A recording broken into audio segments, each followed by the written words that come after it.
In this video, we are going to get started with the attack system. Now for the attack system, the way it works in most traditional games is you have what are known as hitboxes. So essentially what we are going to do is we're going to select our player, we're going to select the sprite, and let's drop down to the attack animation. Basically what's going to happen here is in each of its frames, we are going to be animating a collider with the sword. So it's going to swing and a collider is going to be following it. So that's what we're going to be setting up and creating in this video, and then we're going to be testing it out to make sure that it can detect collision. So to get started with this, what we're going to want to do is we're going to create a new sprite under the player. So let's create a new sprite by right-clicking the player, go to 2D object, and go to sprite. And let's call this hit_box. This hitbox is going to be the collider of our sword, and it's going to be animated with our sword swing. So once you've done that, we need to have some sort of visual aid here so we can create a collider. So for the sprite, right now it's set to none. Click the little circle with a dot and it will bring up this little panel. If you drop down to the very bottom, there are some defaults that Unity provides. Select UI sprite. Now, in order to see the sprite, we need to set the order and layer to 50 so that it's on the same layer as our player. Once you've done that, we can then take the sprite and we can move it out. And you'll see here is our sprite. The next thing we want to do is add a collider, box collider 2D. This is going to allow us to basically take the shape of the knife or the sword. Now that we have our hitbox ready, we can then jump into our animations and begin animating this. Now, in order to do this, what we want to do is we want to open our attack animation, and let's get our first frame going. So here's our first frame, and the idea here is that we're going to take our hitbox and we're going to map it to our sword. Now you'll notice here that when I select my hitbox, the animation view disappeared. That's because we need to lock the view. Select the sprite, go to attack, and let's lock it. There's a hamburger menu here. Select it and choose lock. Now that we've done that, we can then select the hitbox and the animation is going to stay. And that's going to be very important for keyframing this animation. So let's move to our first frame here. And you'll see here that the first frame, the sword is out. I'm going to take my hitbox and I'm going to align it with my sword here. Now that I've done that, I'm going to edit the collider, and I can then take this, I can now edit these little dimensions here and I can stretch it out about the length of the sword. Once I'm happy with the length, I can then rotate it along the Z to go ahead and get the desired fit. I can move it up on the Y, and that is going to be our first frame.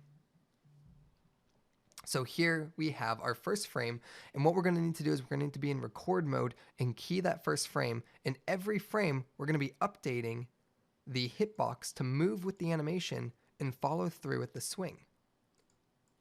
So let's get started. To begin recording this, the first thing we need to do is, in order to actually register these keyframes, this needs to be a child object of our character. So to begin, make sure that this is no longer locked, because we don't need it to be. If you select your sprite here or your hitbox, it should disappear. And what we're going to need to do is we take our sprite, which is our character, and inside of that is going to be the hitbox.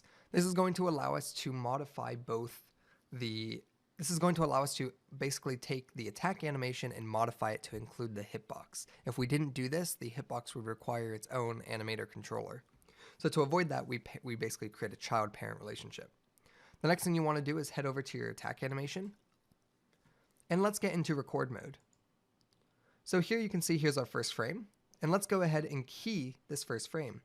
If we select our hitbox, you'll see now that the animation view is not disappearing, and we can now key the first frame by just modifying this value. Go ahead and change it to about -30. And you'll see here that it added the hitbox rotation. What we need to do now is go to the second keyframe. And we're going to, once again, we're just going to rotate it to accommodate where it needs to be. So maybe we need to push it up.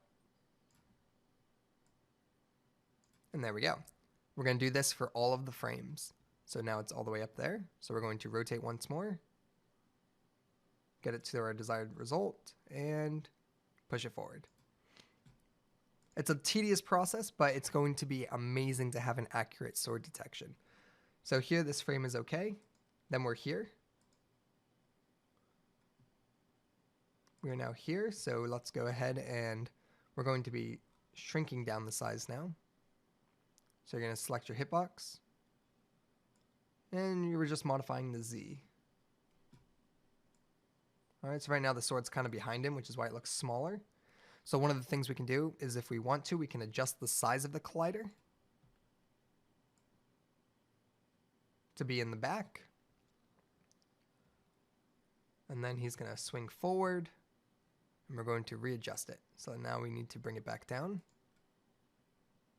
So rotate it to its desired position, drag it down, and from there, we can basically extend it out again. Edit collider, take these little handles, and bring it out. The next frame, we're still in the same position, and we go instantly to here. All right, so we need to then take our sword, we're going to flop it around here.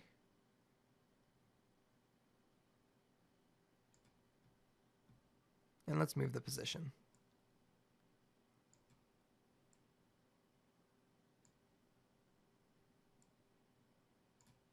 Alrighty. Then we can go all the way back.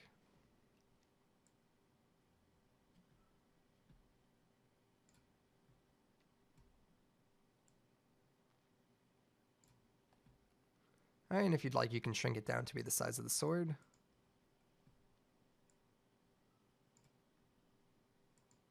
And now it's behind itself. So we might not need to include this part, as the animation or hitbox, whatever's in front of us, would no longer be there. But just to be safe, we totally can. So let's go ahead and flip this.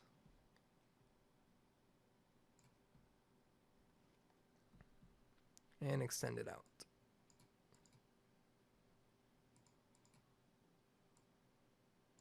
And let's look at the other frames. That side is good. And everything should be okay.